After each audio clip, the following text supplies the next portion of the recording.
Okey, awak salin dulu. Jangan nak tidur salin dulu.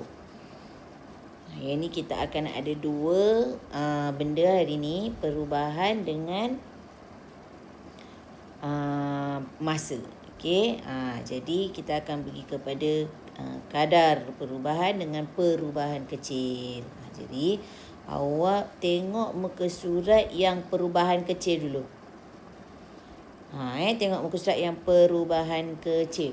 Perubahan kecil ni muka surat dia dekat, kejap.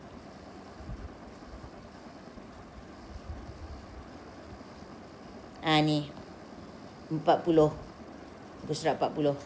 Okey, tengok dekat situ dulu. Jangan tidur, salin dulu sebelum saya sampai. Okey, ni. Ni dia punya penerangan. Kalau boleh pause lah Ni dia punya soalan contoh tu. Salin dulu.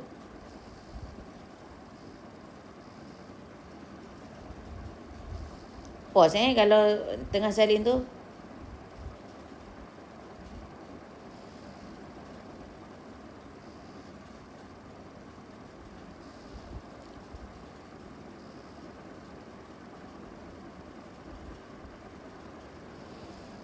Okey, lepas tu kita pergi kepada kadar perubahan ni. Yang ini dekat muka surat 36. 36.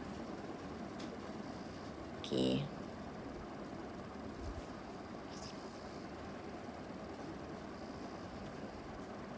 Ni contoh dia yang dekat buku awak tu. Salin dulu.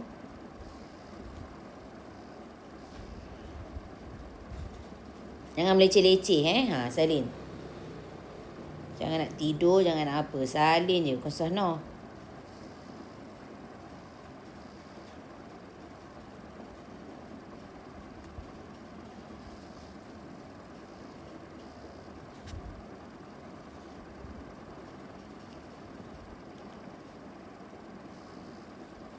Ini rumusan ni tak payah salin lah. Ini cuma nak bezakan kadar perubahan dengan perubahan kecil. Okey? Okey, dah. Itu je.